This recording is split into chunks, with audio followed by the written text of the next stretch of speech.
Hey, so I want to do a 2021 favorites video. I planned so many videos for this week and then I kept scrapping them. I outlined 2 videos, scrapped them, outlined 2 more videos, scrapped them. So I was like, I just want to do something that's not so educationally intense. I want to just do something that's kind of fun, like what are my favorites? So I want to talk about my favorite books, productivity systems, podcasts, perfumes, songs. I think those are the categories. Yeah, so just kind of like my favorites from each of those categories this year. So the first book, one of my favorite books of all time, is The Courage to be Disliked.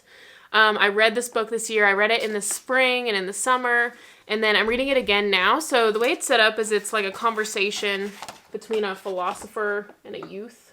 So it's a whole conversation between a philosopher and a youth, and the whole idea is it's a big deductive argument about the courage to be disliked and defining happiness as freedom from caring about what other people think. And it was a really powerful book for me, honestly. And so I'm reading it again, and on my iPad I'm outlining the deductive argument because I want to see, what the claims are. It's a very logically deductive book. Now kind of looking back on it, it really builds on one another, and I want to kind of look at I'm just nerd out. I just want to look at all the claims, basically. It's a really good book. It's one that I think will be beneficial for people to read multiple times. I read through it again, and I was like, oh, I don't even remember that point. It's just one of those that you get like more and more points as you go. So yeah, I think like if you've made a lot of decisions in your life kind of unconsciously because people around you thought they would be good for you, I think this is a really good book for making life decisions and career decisions that you feel like really align with you. Okay, the next book is Think and Grow Rich. This book, I have like a caveat about this book. So it's not until a long way throughout the book that they mention that being rich is not necessarily financially rich. They mean like rich in happiness, and kind of like rich, like how you describe a dessert is really rich. It's like a really deep life. So it's like they do use it a lot in the context of finances, but it's really where like law of attraction started, and it's just all about how to have a rich life, like a meaningful life. Toward the end of the book, it takes a sharp downhill toward the end of the book. So once you get toward the end, it just felt like it was a lot of fluff, honestly. And then there's a weird chapter. I kind of anticipated it to be kind of like a slimy book, like car salesman-y sort of vibes, but it's not. And so I really recommend it. I recommend everyone should read it. It's not so much about money principles as it is, going after your purpose, what you were made to do, and having a rich, fulfilling life. Okay, the last book I don't have with me. It's in storage, but I'll pop it on the screen. It's The 9 Lives of Rose Napolitano. And I've never pronounced her last name before because, when you're like reading, you never really pronounce them. It's such a good book. So I basically never read fiction books. I read a lot of business books, but actually they didn't really make it on the list besides, I suppose, Think and Grow Rich. But it's kind of interesting to me how I read so many business books, but they didn't really make it in the favorites section. It's kind of interesting. This book's a fiction book, and so she and her husband are having kind of this conflict, and it kind of details these 9 lives, and it's these 9 choices that she could make. She could compromise and stay with him. She could divorce him, and it goes through all these choices and kind of like how that affects her life later on down the road. And so it really deals with issues like how much should you compromise yourself and who you want to be.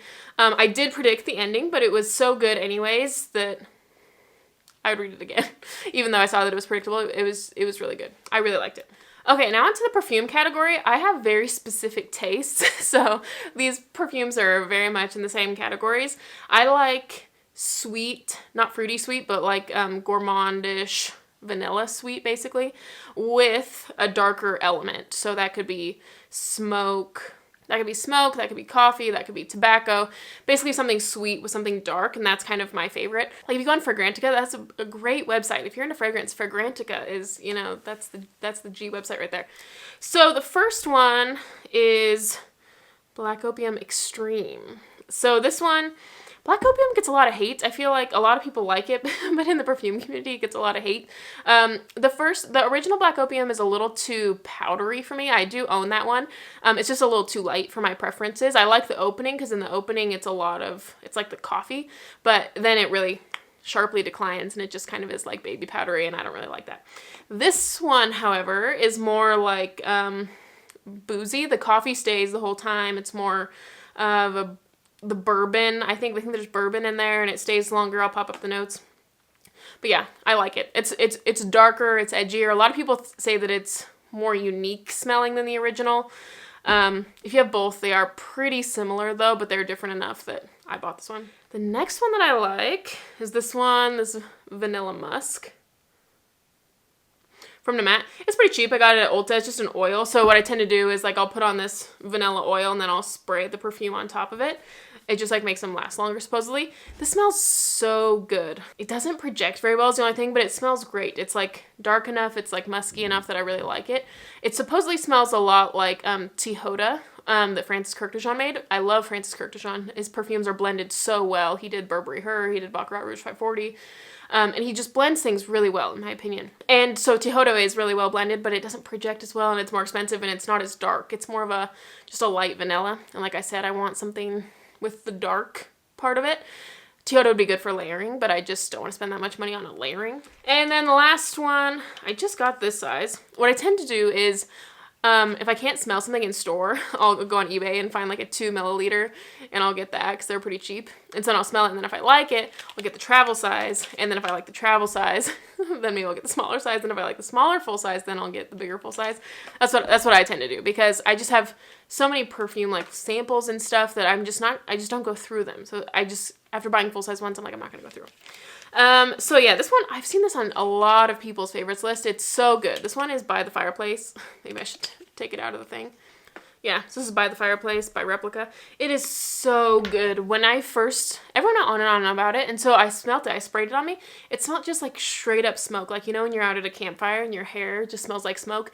It smelled exactly like that. It smells exactly like your hair smells like after you've been at a campfire. And I was like, no. Yep, they have replicated being by the fire, but I don't want to smell like that. But this one, it changes so much. So it starts off smoky, and then over time it's smoky and like vanilla-y, marshmallowy, chestnutty. And then over time it gets more and more marshmallowy. So it really changes and gets more and more sweet as it goes on. Man, after it's been on my skin for like an hour, that's when I love it the most. It's that perfect blend of like sweet and smoky. It's so good.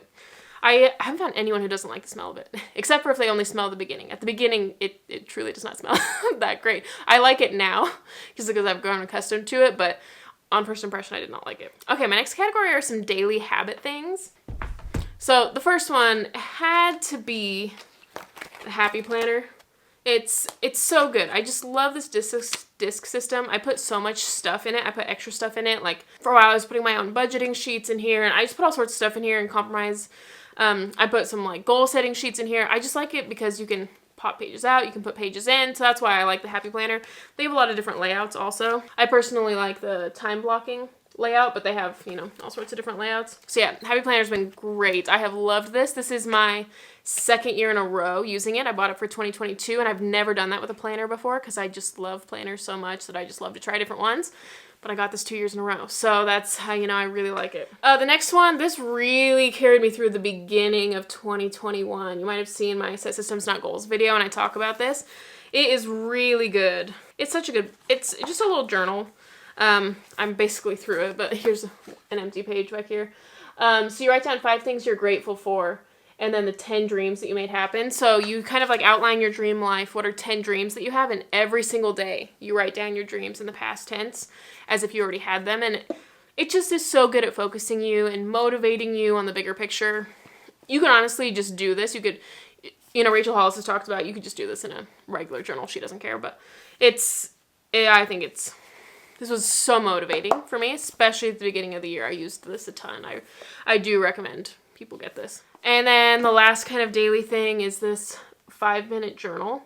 It is so good. It's another one of those just kind of daily journal things. And so you answer the questions, what am I grateful for? What would make today great? Daily affirmations. And then the evening you answer 3 amazing things that happened today. And how could I have made today even better? And this part where it says, what would make today great that is the best question to me. I have had so many good days that would not have been as magical as they were if I hadn't brainstormed that in the morning. There's so many times that in the morning I'm like, what would make today great? And I'm like, you know what? I would like to take a trip into the city this morning. And so I just kind of end up spontaneously doing it instead of just doing the same old mundane thing. And I have really enjoyed it. It's been so good. And then I noticed patterns, like when it says in the evening, how could I have made today even better? There are so many times that it was like 4 days in a row I said the same thing, and it really gets you, I think you catch on to the patterns a lot quicker. So yeah, I really recommend it. It's been so good. Okay, on to songs.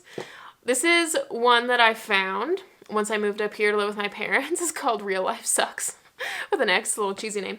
But I like the song. It's because when I found it, I just found it on this kind of like punk playlist that I was listening to, and it's kind of the exact same scenario that I'm in. It was right after I had quit my job, and it was right after I kind of took the leap to do this, and I don't know, it just came at the right time. It's basically exactly what I was wanting, and that's what the song is about. It's like, quit your job, do whatever the heck you want. And so I love the song, Garrett and I love the song. It made it into one of my Song of the Week playlist. So for a while I was picking a Song of the Week to motivate me that I just really connected to. It really motivated me, and this is one of those that made it on that list. Another song that made it on that list of really motivational songs for me was The Other Side by The Greatest Showman. I've listened to that song so many times, especially in the spring when I was thinking about quitting my job. It was almost like a dialogue. I saw the song as like a dialogue between God and me, that he was like, do you want to go to the other side and you can finally live a little and finally laugh a little and have the freedom to dream, and it'll wake you up and cure your aching. And it was anyways, it's such a good song. The Greatest Showman's a great movie anyways, but that song in particular is just really meaningful when I was just unsure if I wanted to take the leap to the other side. And then a couple more like honorable mentions would be the song Son of Man from the Tarzan soundtrack, and the song The Middle by Jimmy Eat World. Those are both songs when I was feeling like quitting YouTube that really kind of gave me hope in myself to keep going. So these songs, they're not the most commonly songs that I listened to this year, but they're just some of the most meaningful songs to me. Okay, social media following. My favorite like podcast, YouTuber, and things like that. I listen to the Think Media podcast regularly. I knew of Think Media's YouTube channel, and for some reason I just never like really got into it. But in podcast format, I listen to it every day. It comes out on Tuesday, and I listen to it right away. I don't know, I really like it. I think it's because, like, if you're in the personality world, I think he's an ESTJ, and so it's really good for me to listen to people that have TE more developed than I do, so I can think of what I want to aspire to be like. And he always has really applicable action items at the end, because I'm, Enneagram 5 type thing. I bombard myself with so much knowledge. I'm reading all the time, podcasting all the time, doing all this stuff, that it's important that I translate it into an action so that I don't just forget the knowledge or get overwhelmed by having too much of it. I can do that sometimes. So it's important for me to kind of quickly translate into actionable information and actually apply it to my life. So he's really good at providing action items. So I've really enjoyed the Think Media podcast, the podcast specifically. The other one, this is an Instagram person. She used to be on YouTube, but she's not anymore. It's Erin May Henry. So this summer I took her, it was called Influencer Vibes. I took her course, and it was a really good course. I would say it's more of a mindset thing, whereas Think Media is a lot more like tactical, I would say. This one was a lot more like mindset focused and really getting clarity and spending a lot of time with clarity. I just really like her vibe. I like how unapologetic she is. She's one of my favorite influencers. I wish she was still on YouTube, but I follow her on Instagram, so that's fun too. And then finally, last one is Gabriela Carrillo, and I just love her vibe. I think she's maybe like an ENFP or an INFP, I don't know, and I love those types. And she's just another one of those people that's so unapologetic. She has all sorts of random different interests, I guess typical of NFPs.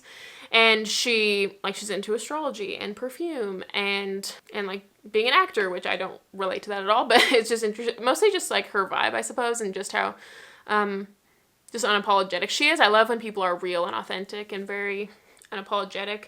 So she's probably actually my favorite. So I follow her on Instagram and on YouTube, but her YouTube content is some of my favorites. I really enjoy her, one of my favorites. So yeah, these are my 2021 favorites. I think it's kind of a random hodgepodge of like podcast, music, perfume, and stuff.